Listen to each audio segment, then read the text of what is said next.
आज हम गौतम बुद्ध की एक ऐसी कहानी के बारे में चर्चा करेंगे जो हमें यह याद दिलाती है कि जीवन में सब कुछ अनिश्चित और अस्थायी है। महात्मा बुद्ध के इस उपदेश के माध्यम से हम सीख सकते हैं कि इस जीवन की अस्थायीता और अनित्यता का सामना कैसे कर सकते हैं। अगर आप अपने इस जीवन को सुख और खुशी से बिताना चाहते हैं तो इस कहानी को पूरा जरूर सुनें। एक समय की बात है, महात्मा बुद्ध जी अपने कुछ शिष्यों के साथ नगर भ्रमण पर निकले हुए थे। चलते चलते शिष्य बहुत थक गए। तभी कुछ शिष्यों ने महात्मा जी से कहा कि गुरुदेव, आपकी आज्ञा हो तो क्या आज रात यही विश्राम कर ले। तब महात्मा जी बोले कि कोई उचित स्थान दिखते ही हम वही विश्राम करेंगे। चलते चलते उन्हें एक महल दिखाई दिया। वह सभी उस महल की तरफ बढ़ने लगे और महल के मुख्य द्वार पर पहुंचे। द्वारपालों से जाकर कहा, हम महल में प्रवेश कर सकते हैं? द्वारपालों ने उनकी वेशभूषा देखकर उन्हें और उनके शिष्यों को अंदर जाने दिया और वे राजा के दरबार में पहुंचे। राजा ने बड़ी विनम्रता से कहा, मान्यवर, हम आपकी क्या सेवा कर सकते हैं? महात्मा जी ने कहा, हे राजन, क्या हम आज रात आपके महल में विश्राम कर सकते हैं? राजा ने क्रोधित स्वर में कहा, यह मेरा महल है, कोई विश्राम स्थल नहीं है। इस पर महात्मा जी ने कहा, अच्छा है, एक सवाल का जवाब दो, आपके पिता से पहले यह महल किसका था? राजा ने कहा, मेरे पिता का राज्य था। महात्मा जी ने कहा, और उनके पिता से पहले? राजा ने गुस्से में कहा, मेरे पिता के पिता का राज्य था। महात्मा जी ने पूछा, तो उनसे पहले किसका था? राजा ने गुस्से में कहा, आप यह कैसे सवाल कर रहे हो? मेरे पिता से पहले यहां मेरे पिता के पिता अर्थात मेरे दादाजी का राज्य था। महात्मा जी ने कहा, अब बताओ, जब आपके पिता और दादाजी यहां से गए तो यह महल क्या अपने साथ ले गए? इसलिए कहा जाता है, जो भी इस संसार में आया है वह खाली हाथ ही आता है और खाली हाथ ही जाता है। इससे इस संसार में कुछ भी स्थायी नहीं है।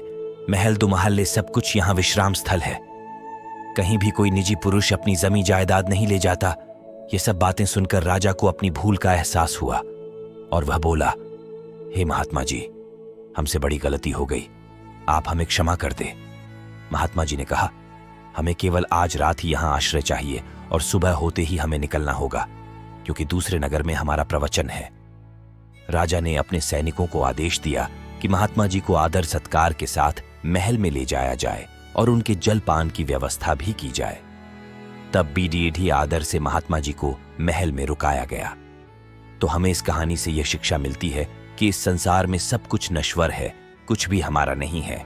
लोग इतनी मोह माया करते हैं, लेकिन यहाँ कुछ भी स्थायी नहीं है। दूसरे दिन जब महात्मा बुद्ध की विदाई हुई महल से और रास्ते में उनके शिष्यों ने पूछा कि गुरुदेव, आपने राजन को उसके जीवन का सही महत्व बताया। गुरुजी, हमें यह समझ नहीं आया कि आपने उनके पिता के बारे में क्यों नहीं पूछा। आपने हमें बताया था कि वह उनसे भी महान राजा थे। गुरुदेव, हमें उनकी भी कहानी सुनी है। गुरुदेव बोले, हम तुम्हें एक पेड़ के नीचे बैठते हैं और तुम्हें वह कहानी हम सुनते हैं। गुरुदेव ने कहानी प्रारंभ की। राजा के पिता की कहानी।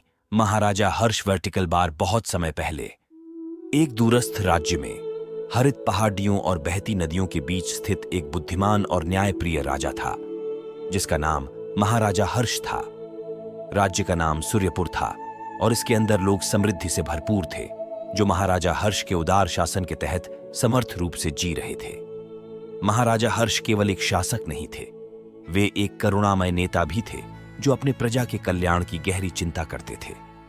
एक दिन जब वे व्यस्त बाजार में टहल रहे थे, उन्होंने अपने लोगों की चिंताओं और शिकायतों को सुना। उनके दिल पर उनके लोगों की संघर्षों का बोझ था। उस शाम सूर्य की गोदी में डूबते हुए महाराजा हर्ष ने अपने विश्वासपूर्ण सलाहकारों और मंत्रियों को राजमहल में बुलाया। उन्होंने अपनी इच्छा व्यक्त की कि वह सामान्य जनता द्वारा किए जाने वाले चुनौतियों को समझना चाहते हैं और उनकी कठिनाइयों को कैसे कम किया जा सकता है। बुद्धिमान मंत्री ने एक नई विचार दी। महाराजा हर्ष को खुद को सामान्य लोग के रूप में छुपाकर एक हफ्ते अपने प्रजा के बीच रहना चाहिए। इस तरीके से उन्हें उनकी दिनचर्या की खुशियों और कठिनाइयों को सीधे रूप से अनुभव करने का एक मौका मिलेगा। इस सुझाव से प्रेरित होकर महाराजा हर्ष ने सहमति दी और अगले दिन उन्होंने राजमहल की आलीशानी को पीछे छोड़ते हुए अपने यात्रा का प्रारंभ किया। गोपाल के रूप में उपस्थित रहकर महाराजा हर्ष ने गांवों में जीवन की सामान्यता का अनुभव किया। उन्होंने खेतों में काम किया, किसानों के साथ भोजन साझा किया और उनकी संघर्षों की कहानियों को सुना। प्रतिदिन उन्होंने अपने लोगों के सामने आने वाली चुनौतियों की गहराइयों को समझा। एक दिन जब गोपाल ने एक गरीब किसान नामक रामू के साथ मिलकर काम किया, उसने गांव में पानी की कमी के बारे में सुना। फसलें सूख रही थीं और किसानों का जीवनाधार कठिनाई में था। इस पर गहरा संवेदना महसूस करते हुए महाराजा हर्ष अब भी छुपे हुए रूप में ने क्रियावली करने का निर्णय किया। गोपाल के नेतृत्व में उन्होंने कुछ विश्वासपूर्ण मंत्रियों के साथ एक कुआं खोदने की योजना बनाई ताकि नदी से पानी को सूखे हुए खेतों में पहुंचाया जा सके। सतत मेहनत में उन्होंने रात्रि के अंधकार में कुआं खोदने का कार्य पूरा किया। उदार किसानों को सुबह होते ही अपने खेतों में पानी बहते हुए पानी पाने का सौभाग्य हो गया और उनका कृतज्ञता शीर्षक से बहने लगा। एक हफ्ते बीतने के साथ महाराजा हर्ष अब भी गोपाल के रूप में ने राज्य में विभिन्न मुद्दों का समाधान करते रहे। स्वास्थ्य से लेकर शिक्षा तक उन्होंने अपने प्रजा के जीवन को सुधारने के लिए काम किया। छुपे हुए राजा ने यह भी खोजा कि उनके राज्य में छुपा हुआ शक्तिशाली प्रतिभा है। शिल्प कलाकार, कवियों और संगीतकारों का समृद्धि से बहारा संग्रह। उनकी गुप्त योजना के चलते उन्होंने अनेक ऐसे कलाकारों को पहचाना जो अवसरों से वंचित थे। उनकी शानदार योजनाओं ने राज्य को सांस्कृतिक समृद्धि की ऊंचाइयों तक पहुंचाई। उनके आत्मनिर्भरता योजनाओं का परिणाम स्वरूप सूर्यपुर एक समृद्धि और सामरिक उन्नति का केंद्र बन गया और राजा के नेतृत्व में लोगों का जीवन सुखमय और समृद्धिपूर्ण बना रहा।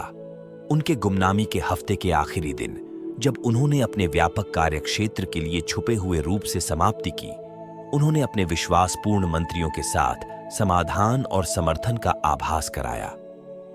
राजा की गुप्त पहचान को पहचानकर उनके लोगों ने अपने महान नेता की बड़ी बातों का समर्थन किया और उनकी उदारता और साहस की सराहना की। उनके द्वारा किए गए योजना और क्रियावलियों ने उन्हें राज्य के प्रति आपसी आत्मविश्वास में एक सुधार का एहसास कराया।